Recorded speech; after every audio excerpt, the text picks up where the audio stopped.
হালকা অনেকটা হয়ে এসছে।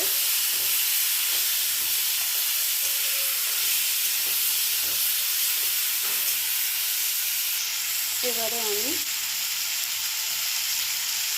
হলুদ দিয়ে দিই পরিমাণ মতো।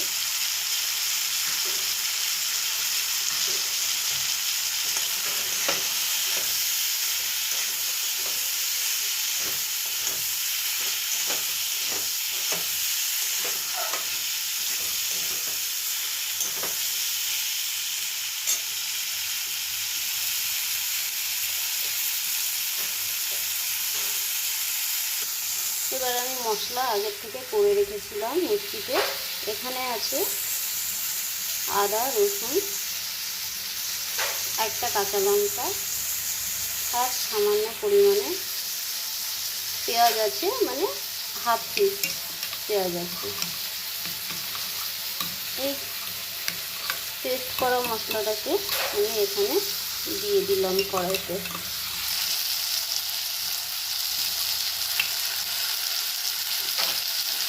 আমাকে ভালো করে নাড়াচাড়া করতে হবে।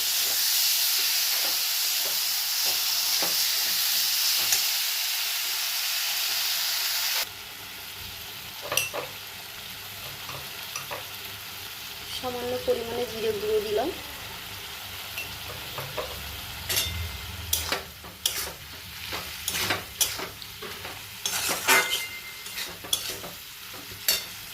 আমি এখানে বড়িটা দিয়ে দিলাম। বড়িটা দিয়ে একসঙ্গে আমাকে নাড়াচাড়া করতে হবে ভালো করে।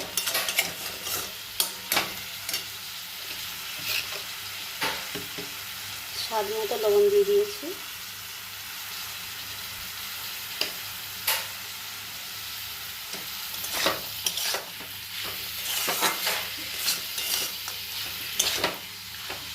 এই চচ্চড়িটা করতে বেশি সময় লাগে না, অল্প সময়ে হয়ে যায়।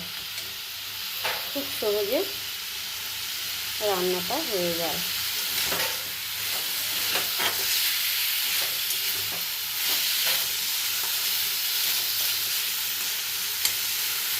আপনারা আমার মতো করে বানিয়ে খেয়ে দেখবেন, খুবই ভালো লাগবে।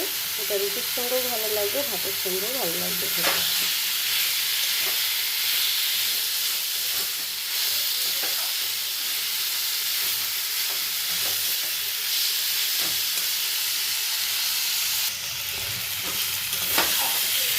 এবার আমি কড়াইতে জল দিয়ে দিচ্ছি।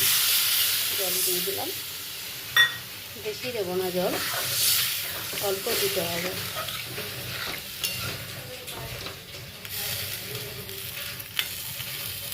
এটা হতে থাকুক।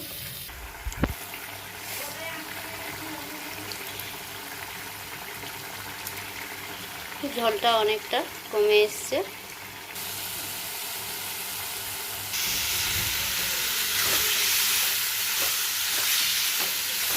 এটা ঝোল রাখলে হবে না, একদম পুরো মাখা মাখা করতে হবে। তো আমার রেসিপি পুরো রেডি হয়ে গেছে। সকলে চেষ্টা করবেন আমার মতো বানিয়ে খেতে। আমি এবার একটা পাত্রে ঢেলে নেব। একটা পাত্রে আমি ঢেলে নিয়েছি। বড়ি দিয়ে ঝিঙে আলুর চচ্চড়ি পুরো রেডি হয়ে গেছে। সকলে ভালো থাকবেন। By, thank you.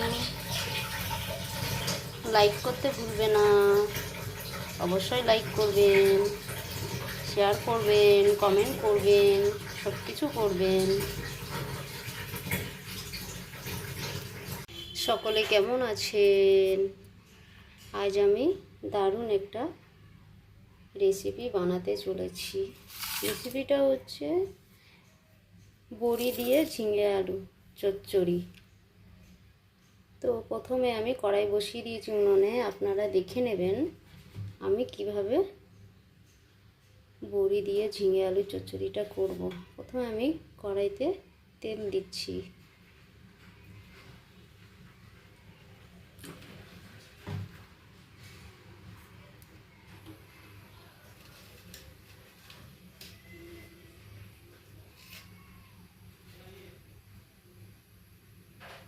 একটু লবণ দিয়েছি।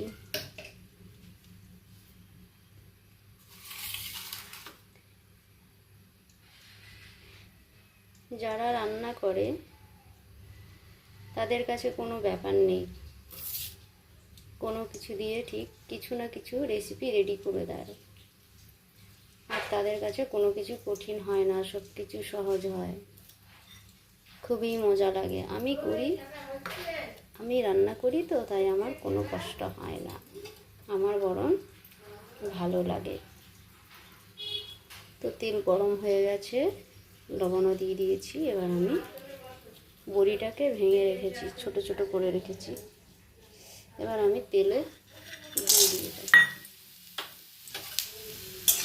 একটু ভেজে নেব। হয়ে গেছে, এবার একটা পাত্রে বার করে নেবো বড়ি। সামান্য পরিমাণে আর একটু তেল দেবো, দিয়ে দিলাম।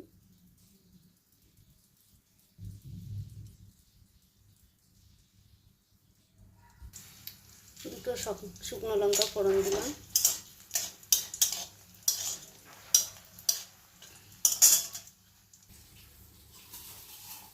সামান্য পরিমাণ পাঁচ ফোড়ন দিলাম।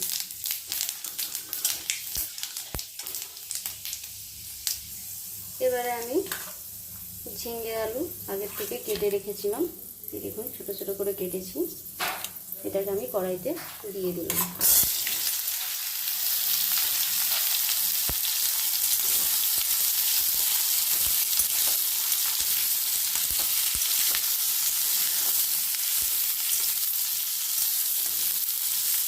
এটাকে ভেজে নেব।